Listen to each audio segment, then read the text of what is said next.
Yo, what's going on, guys? It's Peesh. I'm gonna be bringing a new series called Introduction to Competitive Apex Legends, where I just give a lot of my thoughts and ideas on just competitive Apex, and a lot of it will be advice for new players trying to get in. For the first episode, I'm gonna be doing a character analysis, and part of it's just gonna be where I see the characters right now as of season 8, and part of it's gonna be um, why you should play a certain character or how valuable I think learning a certain character is, and just kind of explaining my thoughts on all that. So, if you're trying to get into competitive Apex Legends, not sure what character you want to play, or you just want to understand the current meta, feel free to continue watching this video. And just want to say before we start, obviously this is almost entirely subjective, but I've been playing competitive Apex basically since the start. I've played in most online finals, played at LAN, so not to say like I'm always right, but just to like back up my credentials a bit. Just you think, oh, this guy doesn't know what the fuck he's talking about. So mainly the way I'm gonna do this list is I'm gonna tier them based off of partially how good I think they are, but more importantly, how valuable I think it is to learn the character. So for the best one, I'm just gonna put right here, Gibraltar. This character's been meta for basically since season 3. I think he will almost always be meta. His bubble is just too versatile. He's pretty good at bubble fighting as well with his arm shield. And I think the biggest thing is he's actually incredibly hard to perfect. And I think just not a lot of people want to play him. So if you understand and learn how to play Gibby at a high level, you're going to be very valuable in terms of people wanting to play with you. And I think that's something that's really beneficial. Oh, two things. Every character in F tier I'm just not going over. I just don't think they're worth explaining. They're not really meta right now. And a lot of them aren't very complex as characters. Also, I'll go over every character in terms of like 3 roles. Kind of flex, fighter, which is kind of weird. You could argue that that's also flex, and like IGL. I'd say Gibby is probably an IGL character, but can also be kind of like not like it can be IGL, but it's not required. And so yeah, if you're looking to play that sort of role, IGL, I think Gibby's a great choice. Also, just learning him in general is very useful because he'll almost always be meta. He's very hard to learn, and you can do a lot to like carry a team or be like super useful for your team if you just learn how to play him correctly. Next character I'll go over is Bloodhound, and I'm actually gonna put him in C tier. And while I think he's a really strong character, he might be like 3rd or 4th best in the game right now. His kit is incredibly easy, and you don't really call with him ever, just because he doesn't have much movement utility. And so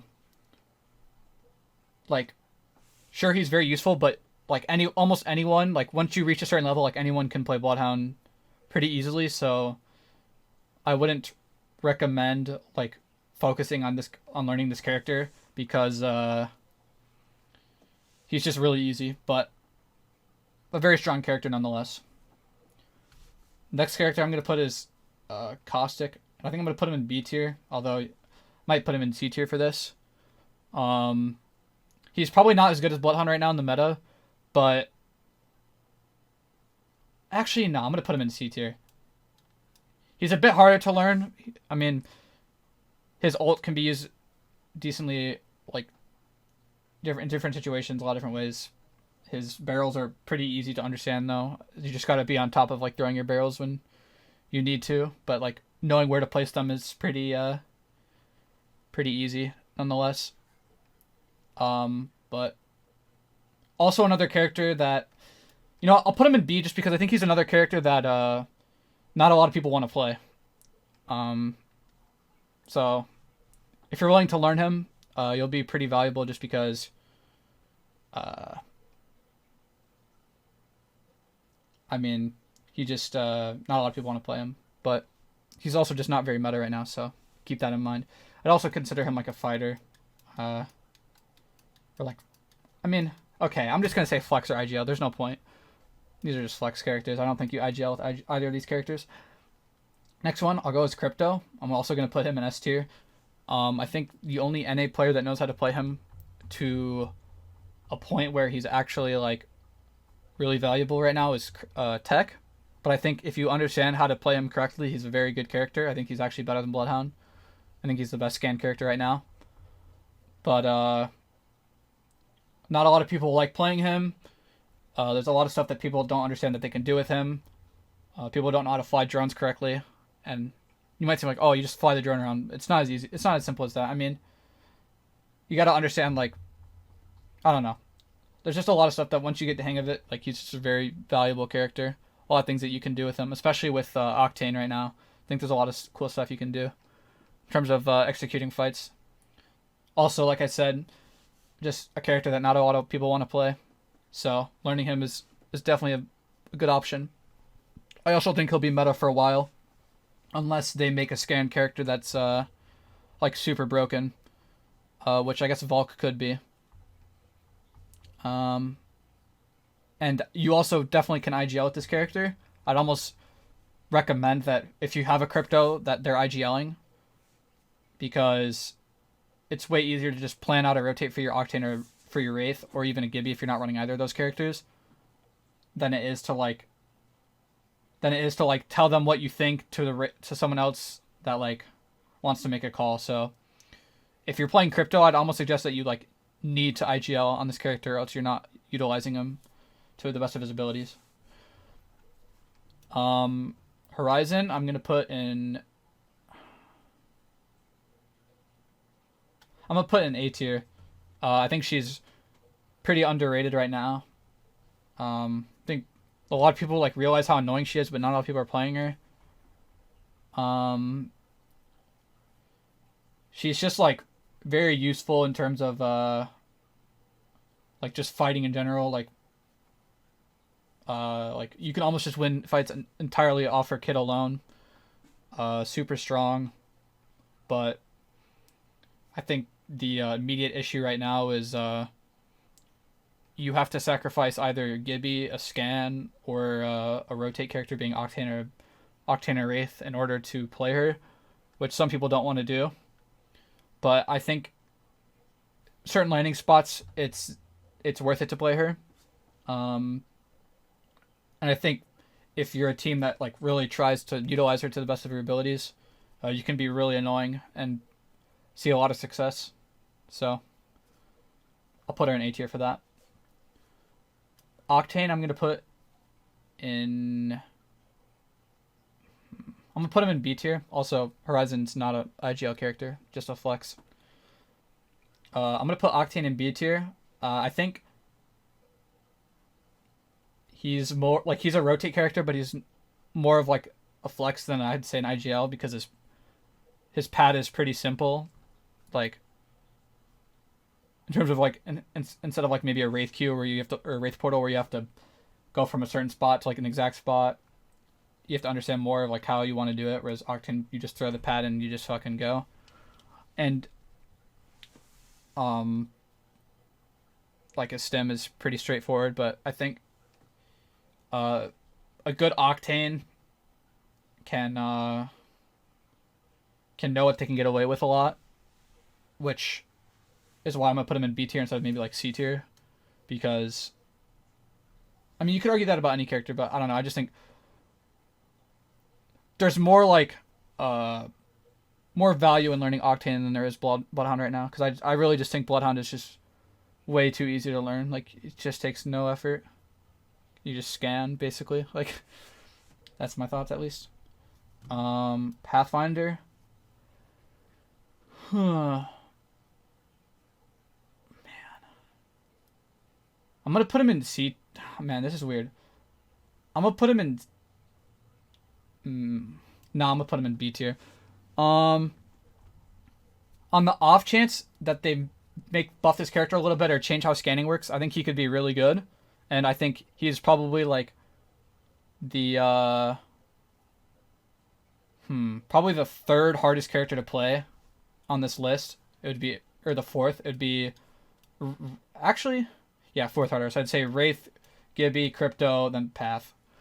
Just obviously like easy to understand, but like being able to like know what exactly you can pull off on this character, like pushing him to the limits, is very hard, and is why like some Path players like Urice or like maybe dropped back when he played it had a lot of success, just because they were able to like understand how like inty they can get on the character without dying.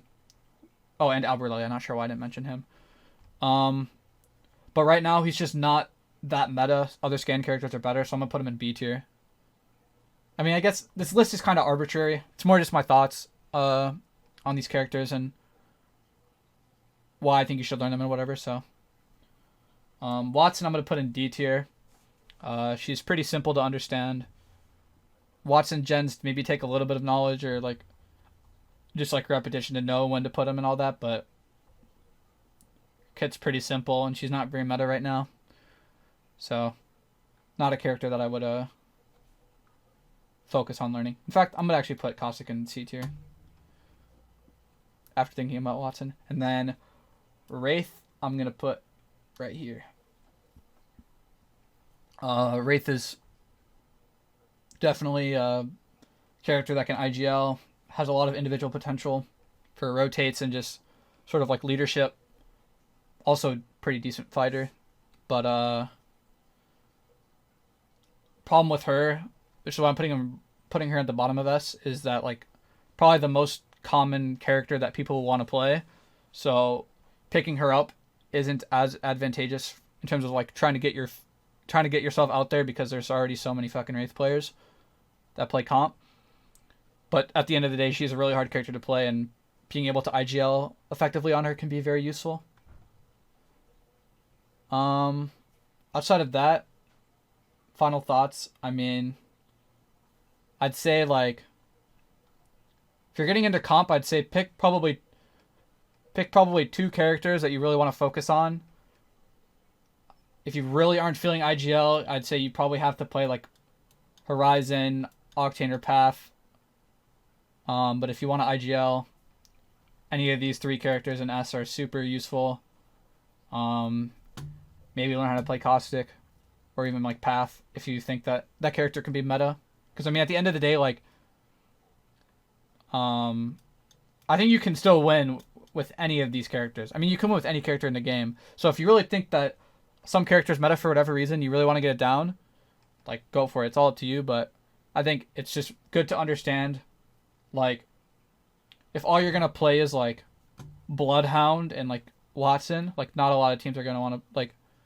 I mean, it's just gonna be a lot harder for you to like to sell yourself, because people aren't gonna always want to play Bloodhound. People aren't gonna always want to play Watson, or just being flexible is very useful. I think that's something that I'm kind of proud of myself, because I was a Wraith one trick pretty early on in the game, and now I'll just kind of play whatever. And I might struggle early, but I'm willing to learn and adapt, which I think makes me a player that people want to play with. And at the end of the day, that's kind of what you want to become yourself. So now let me know what your thoughts are. I'll probably post this on Reddit. So if you have any other topics you want to understand about like competitive Apex that I can go and do another video about, feel free to just do that. If you also disagree or agree or have any discussion, just like DM me at Twitter at peesh, or comment down below. Curious as to what people think. Appreciate y'all for watching. This might be a little bit scuffed. I'm not gonna edit this and like make it all nice where I just stuttered and shit. Like, y'all get the gist. But yeah, thank you guys for watching. Peace out.